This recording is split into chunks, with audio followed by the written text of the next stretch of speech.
Hey everyone, welcome back to the channel. Today's video is going to be covering the Fallen S.A.B.E.R Nightfall, the GM Nightfall, and how I took it on this week. And this particular Nightfall is a short one, but it's got a lot of points at which you can fail pretty easily, like your team can get wiped out pretty quickly if out of position. And there's little tips and tricks that I'll include to kind of help everybody in their positioning. Even I, for example, it's been a long time since I've run the strike, made a few missteps in the boss room, and it got a little hairy in the boss room, but we were able to figure it out and get it done to make sure that I didn't have to run it again. This is only my first run of the week, and I got it knocked out in the first run. To cover the build real fast in the video, I'm running Stormcaller with Chaos Reach because it's a fast charging super, and I use it to take down champions and groups of enemies if I need to clear out a group of enemies. Healing Rift, of course, because that's going to be our main source of kind of standing in bad situations and still surviving, while also providing the Arc Soul. So that way you have the Arc Soul kind of killing stuff on the way for you. It helps a little bit in the hallway too, when you're carrying the orb through the electric hallway. Also running Electrostatic Mine, so when I defeat targets with Jolt, I get that Ionic Trace to kind of help bolster my ability to stay amplified, but also to help me get my abilities back quickly, because since I'm not using some of the original weapons that I like in this build, like my Trace Rifle, for example, to provide a lot of Ionic Traces, my build generation has slowed down a little bit, so I adjusted my build a little bit as well. I'm running the Pulse Grenade because it sits in a nice wide area and does a ton of damage, and there's an Arc Surge on this particular GM, so this one actually is a very heavy hitter, even on the boss room, and it's good at protecting one of your sides from exploding shanks and things like that. Of course, Ball Lightning, because that way I don't have to be close to my enemies to take advantage of a melee attack. And spitting my melee attack will also provide me additional class ability energy as part of my build. I'm using Spark of Resistance to get that additional resistance in case I do have a bunch of things around me. I'm using the Lingering Spark of Magnitude for my grenade so that my grenade stays out longer. I switched up to the Spark of Amplitude from what I normally use, because what I normally use is for the other build, and so I'm going away from my other arc build that I normally run the season with. I'm making it to where once I rapidly defeat targets, while I'm amplified, I just get additional orbs, and you got to be on these because there's this weird bug going around where the orbs roll off the edge of the map, so try to stay downhill from your orbs so you can always collect them. You'll see that in the beginning of the fight. I do that as well. And of course, Spark of Shock. The Jolt gets out there, so that way you do more damage with your grenades, but also it allows you to stun overloads and helps you keep clearing rooms just tossing grenades. As for the weapon setup that I have here, I'm using the Wish Ender for the anti-barriers and also for a lot of the damage, because I'm matching the subclass of the Surge this week. Their Surges are Strand and Arc. I will be able to have additional damage on the Wish Ender bow. You can also run Kinetic Surge mods on your boots if you'd like, to boost the damage of this, as this is going to be your primary damage. I was switching off to Tarnished Metal because I was using the Volt Shot for Jolt, but I was also getting Demo, so I was getting grenade energy back with my kill, so I could cycle through my grenade a little bit faster. And I'm running Major Spec on that so that I don't have to worry about red bars being too tanky when I'm using this weapon. I'm using the Blowout with Boss Spec, and I've got Demolitionist on it for double shots. I didn't have a lot of heavy ammo, so I couldn't really take advantage of this as often as I would like, but of course with all the orbs going around, Explosive Light was nice for that initial attack. And as far as the artifact goes, the most important ones for me were the Arc authorized mods, the Melee authorized mod. I use Deeper Origins to help push me along in my artifact path. You can see here that you need to select something in this to get you to the next section. I knocked out these two, but then after these two you'll still need to select something else. The Anti-Barrier Auto and Unstoppable Hand Cannon are just a filler as well. The only thing that was useful is the Overload Scout Rifle. I'm getting amped up, so I stay amplified longer. Thunderous Retort, so that way when I'm amplified I pop my super, does additional damage. Counter Charge gives me back armor charges when I stun champions, which is also a nice little benefit. Electric Armor gives me damage resistance while amplified. That actually is quite a bit. I was able to tank quite a bit. I was even standing right in front of a champion at one point, and he was shooting me with his shotgun, and I still didn't get killed. I was able to get out of there in time, so that was very helpful. Arc Final Blows while I'm amplified also were giving me a burst of lightning, kind of lightning strikes that Joel targets as well through shock and all, and then lightning strikes twice. That one there was going to keep me with my pulse grenades, and then of course the Arc Final Blows keep pushing that up, so you have more grenades to throw more often, so Shax would probably be proud. As far as the regular build goes, I'm with harmonic siphon, so that way it matches my class, and it's only I think one. And then from there I'm running kinetic siphon, so this will help my tarnished metal and my rocket launcher, and this will help my Wishinder. I've got heavy ammo finder just to try to get additional rockets. And since I'm using the surge mods and I didn't want to burn through all of my armor charges throwing grenades, I switched off my normal grenade mod to bolstering detonation and focusing strike instead of using the grenade kickstart, which will burn through my mods, my armor charges. I mean, so firepower. So that way, when I get my grenade kills, I get a ton of orbs from that. I'm running sniper resistance because those snipers do a ton of damage, and unfortunately the boss will still one-shot you, I found out, so can't live through that. I'm running an arc resist and a harmonic resist because I don't get the diminishing returns, so harmonic resist still gives me arc resist, and arc resist still gives me arc resist, so it's like doubling up without diminishing returns from having two arc mods. Arc Weapon Surge, I'm running 2 of those, so that way when I have my armor charges, I'm getting that additional 17% damage. I would run 3, but I wanted Absolution for when I'm picking up orbs, so that I can always try to have a rift out there, because that's important. Very rarely did I get caught with all of my abilities down. That was in the final boss room, and so even then I was still kind of okay. I'm running Powerful Attraction, that way if I do pop my rift and there's orbs kind of out in an unsafe place, I'll be able to pick them up if they're within range. Reaper helps me get the orbs after getting the kill, and then Bomber helps me keep getting my abilities, generating kind of that generation going. So throwing the grenade gives me my other ones, and other ones gives me the grenades, and of course my class ability stays up as well. I went with 100 resilience, I went with 90 discipline, I was able to get 80 recovery out of that build, and then everything else is just filler. From there, that's pretty much the entire build. I'll go through the fight and the strike with commentary, so you guys can kind of see how I covered that. If you have any additional questions on builds, or if you're like running a different class and you had some questions about how I would set it up, just leave me a comment and I'll be able to kind of react to that, and or at least you can leave me a comment with your specific build, and if you'd like I can check it out and see if there's something that might be able to help you out with if you're having trouble clearing the strike, what you're running, if you're stuck to a specific class. I chose Warlock just because I wanted my Rift, and this is my main character. We start out the fight on top of the cliff in the Forgotten Shore, the strike should I say, and what I like to do is I like to clear out these little sets of ads here, the Shanks and the dregs, and there's some additional ones that may be on the boat but aren't really sticking out right now. Reason I do that is because a lot of people will jump down and just try to drive past them, and when you're in Grandmaster with the threats or the additional arc damage, from there they'll one-shot you sometimes, and you have to come back and waste a res and all of that, so I just don't mess with that. I just kill them real fast. I get down there even if I have to catch up. I just play it safe. There's no point in wasting early reses when you might need them in the final encounter. And I don't think we did get that close, but I did have somebody like die 6 or 7 times in the hallway, and I even died trying to rescue them in the arc hallway, so it came in handy saving at least the one. I'm sure we got pretty close.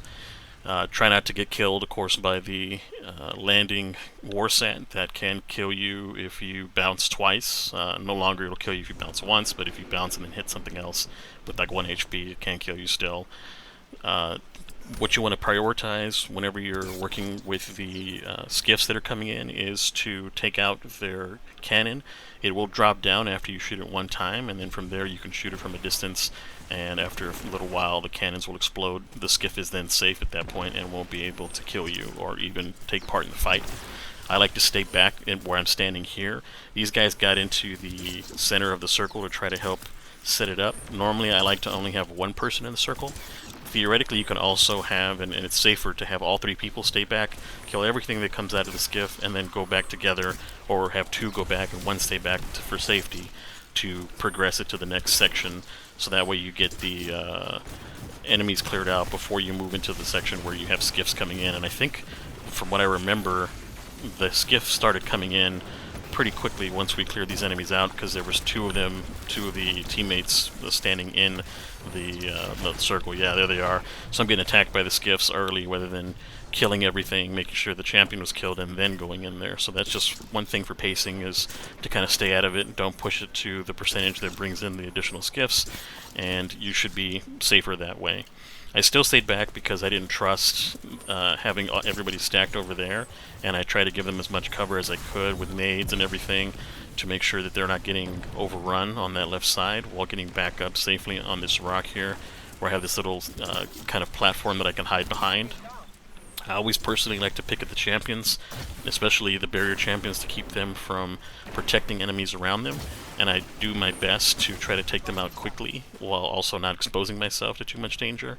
As you can see there, if I didn't have my sniper resist, I probably could have got one shot, and now I'm dealing with having both of my teammates down, and I have a skiff full of enemies, and I've got a couple of snipers attacking me at the same time, so I'm pretty much playing solo at this point as if I was in here doing a solo Grandmaster, which is fine. I mean, I can do it. It's just a tedious thing versus you know, ability. I can always solo these Grandmasters for the most part.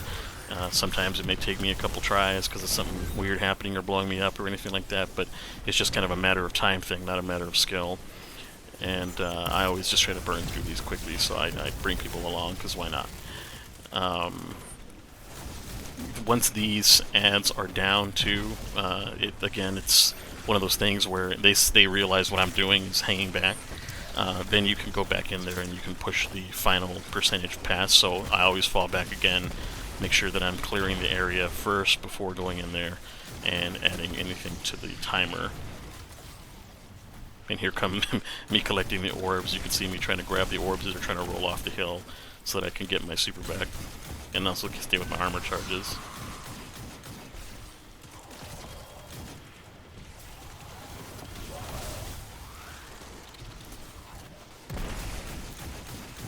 So I think this is the last set of enemies that are falling out right now, with the two invisible marauders.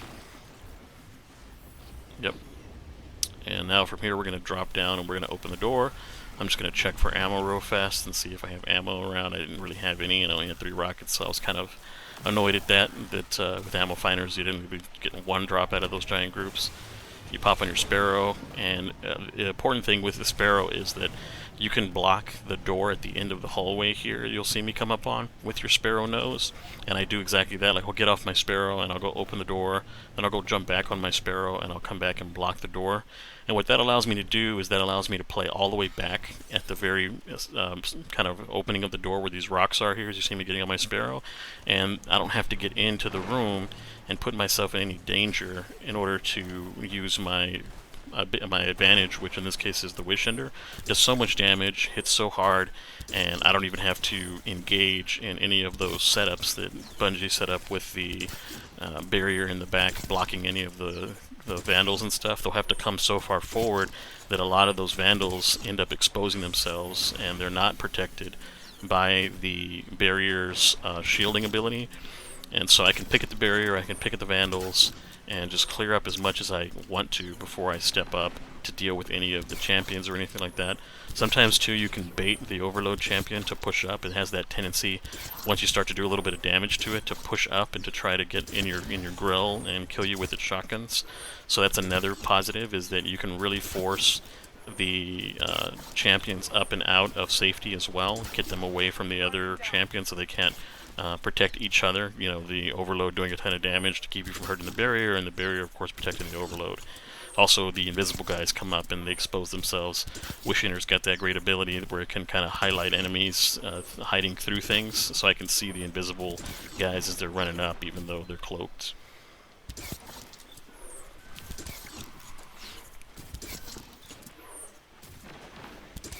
And so we've pretty much cleared most of the room. Everything that's left is basically the shielded stuff in the back. My teammate is in the left corridor where all that stuff spawns. He's actually doing kind of the other solo tactic. If you were running solo, is staying back there on that left side and killing stuff as it's coming out of the spawn locations, which is fine. He goes over and gets the res, which is great because I was not about to go up there and risk dying again because of all those snipers. And I was able to split the attention of the enemies and also push the barrier back, force the barrier to barrier up, so that way it's not able to protect everything all at once. And now that it's stunned, the other stuff is exposed. I can also turn and kill the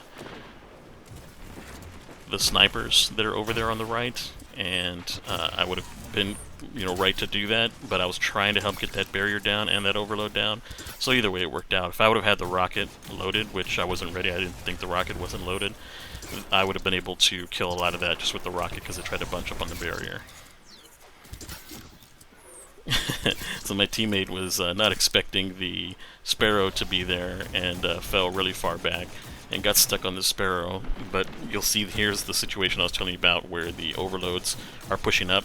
And what I'm doing is I'm just picking at that overload that's stuck in the middle, and it keeps getting stuck because it's jolted, and it keeps having the jolt activate over and over again, and that keeps eventually stunning it.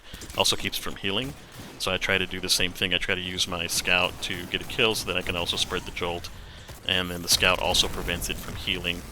I ended up destroying, I think, my Sparrow with my super, but since the Overload Champion is like standing in the doorway's going to stay open.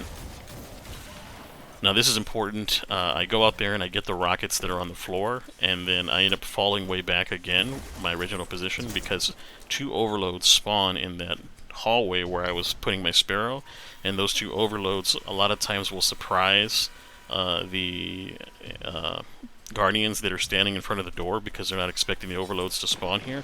So I always get back and I always wait for them to spawn. There they are right there. And I try to make sure that I take them out. So I drop a nade, which will stun them because of the jolt, and then I'm able to get my rockets off, which does damage to both of them. I also try not to expose myself too much to their abilities and their auto-tracking arc damage attack that they do. And I'm just taking them out one by one. This one here kind of frustrated me because I'm like, bro, you should be finishable at that HP. And this is where I was telling you that I was able to stand in the shotgun and not die because of the damage resistance that I was getting from being amplified and everything. So I was able to kind of fall back and not just get nuked by him and then pick him down, so that way he finally did get his finish target. So here's the hallway, and this is the most annoying part because you want your highest mobility character, like the Hunter for example, to get out there and do this. But our Hunter, like, I don't know what he was doing, he just was either getting too antsy or was getting clipped by the range, because like some of the arc range is kind of buggy where it doesn't look like it's going to hit you, but it does hit you. Like it happens to me in the boss room on some of the coils, like those little Tesla coils that come out of the ground. And the arc wasn't anywhere near me, but somehow it still reached out and got me, so maybe that's what was happening to him. But he wasted, like I said, like 5 or 6 reses. We'll see here in a second where we're at. I'll start counting them as we go. And so Don's going to go down the hallway. Ideally what you want to have is one person on the right, one person on the left, and you want to kind of like on the right, if you're on the right side, there's like a little depression in the ground that you can kind of duck down in where the exploders won't explode on you as they come out. And if you want to have both on the left, that's fine, but you have to stagger your shots. And the main thing is to kill the shanks that are up there and the ones that will explode, to make sure that they won't get to your teammates. So right there you see that shank ended up getting to our guy, and I wasn't in position to help him. So what I tried to do is, like, I was, okay, look, I'm going to move up here, I'm going to drop a rift, I'm going to get the res, he can go and he can pick it up again, and I'm just going to stand here, and I'm going to take the aggro of anything that comes out and kill anything that comes out before it can even touch him. And so that's what I tried to do this time around. And so now we're at 2 deaths because he just like insta-died, just decided to tank the lightning when he was already right there in front of it instead of just waiting. So he tanked the lightning and got killed. So here I am picking him up again. So this is res number 2. I'm like, alright, well, I'm going to stand over here now, and I'm going to guard you from the back to make sure that nothing kills you. The only thing that can kill you is the lightning. And so here we are. And so he slides there, and he's waiting. And here I kill the shank that's behind him, so he couldn't get killed by that. Death Sice, I think, might have missed a shank on that side, and that's why he died. Because I don't think the lightning hit him. Hard to tell, but now we're on res 3. And so here's where I'm at. So here I'm moving up, and I'm like, alright, I got him. Let me put down another rift. I think I was going to try to do. No, I was like, at this point I was done. I was like, look, I'm just going to run it. So I went out to run it.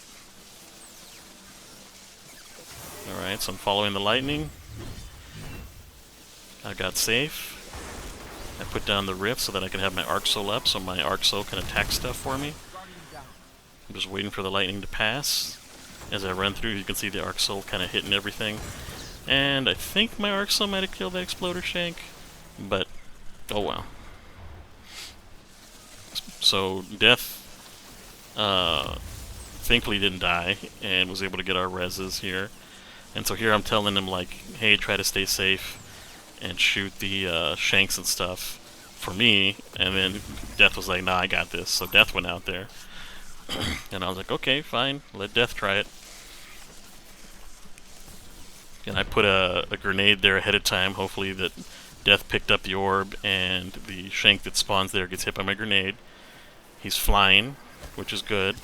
I'm able to pull off the 2 shanks away from him, and Death finally gets the dunk, and then the exploder shank comes late. And here we have another res. So I think that was like 5 from our homie over there. 5 lives. Yeah, we're basically back to starting. Oh, nope, now we have 3 now. So, we have 3 reses now going into the final area before the boss room. It's like joy.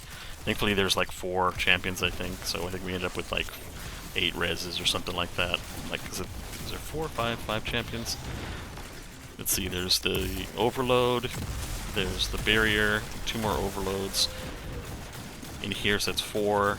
Then we have the barrier in the next room and the 2 overloads, so that's 5, 6, 7, so 7. So maybe we end up with like 11 at the end of this, because I don't think we died again, from what I remember. So yeah, so anyways, so when you get in here, there is a bunch of enemies. I put down the rift, I took out the overload with my super, and here I was telling Death and Don not to be careful not to trap the overloads, because historically you could trap the overloads in their spawn point, and they just wouldn't want to come out, and then the strike is done, you have to start over again. So fortunately they both came out, and we were able to just nuke them with supers and everything, and move on to the next step.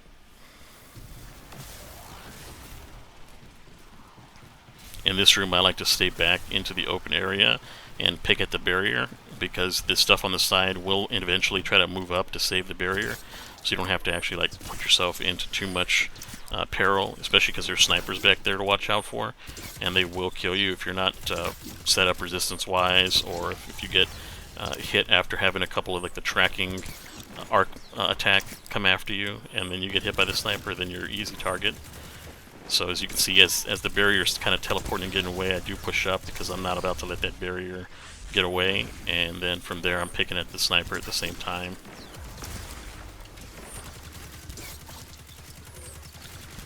Grenades came in handy here because everything kind of bunches up over there on the left, and so the grenade will jolt everything, it'll stun the overloads, and just, I didn't waste any heavy on them or any super or anything, I just picked at them with my bow because they're not necessarily that big of a threat.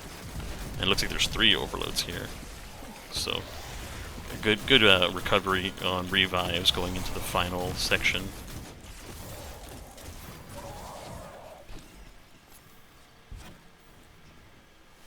They also fixed, Bungie did, the little drop down here. Normally when you drop down and you hit it twice, like land and then jump and then land again, it'll like fling you really far.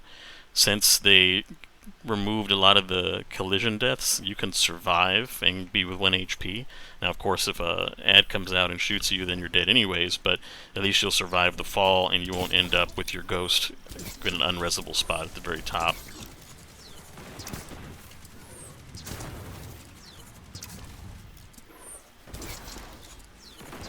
Now what I do here is I clear out the small stuff for the teammates, because my bow is good at one-shotting the shanks, and then I'm just making sure that nothing ends up sneaking up on us. When the boss spawns, I drop the nade on him, if I remember correctly, because he stands pretty stationary. And then from there he'll start following us around, but as you can see, between my teammates and the grenade, that's actually a nice chunk of damage that the boss took, just kind of sitting in the middle here. I dropped the rift probably like a slight bit early, but I just didn't want to allow the boss to like come around and just wreck me with its cannons. And that was a really good barrier, because that barrier actually soaked up the very first sniper shot, and I was expecting to be able to live through 1 sniper shot, but that thing will still put you down, so just if you see it charging up, take cover. Fortunately, I got away from the boss stomp here too, because he was trying to boss stomp, and you know, Destiny, I bet you somebody here has died from being flung really far, really fast from that boss stomp, or just being stomped through the pillar there. But that wasn't me today, so lucked out there.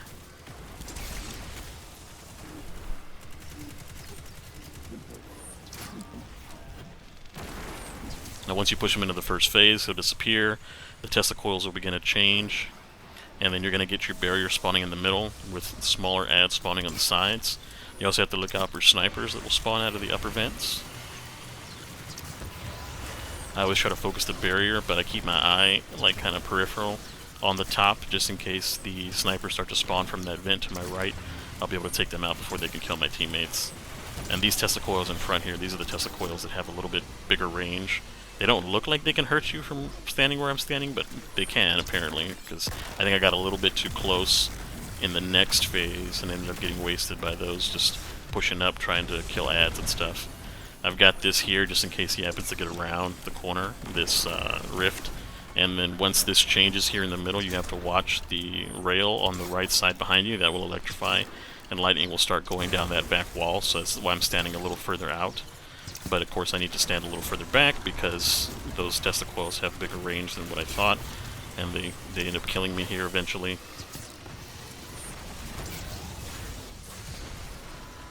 Yep, right there. You can see where my ghost is in relation to those Tesla coils. They have that much range. Crazy.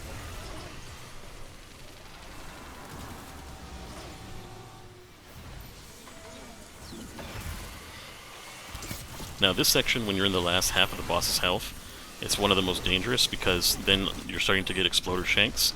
The rail behind you electrifies and will send lightning down, so you can't just back up from those exploder shanks, you need to run across. I made the mistake of not realizing this and dying here with the other teammate. I should have followed Don to the other side, because this in the back half is the new safe spot. So Don did a decent job of killing all the stuff coming after him, and the other teammate of ours ended up jumping on the mic so that Don could hopefully hear him and bail him out, because Don was too focused on the boss, and there was some exploder shanks that like did him a favor and didn't push him from the right and just stood there. I was letting him know here, like, hey, there's another wave of exploders, so he'd look for them, and he just wasn't.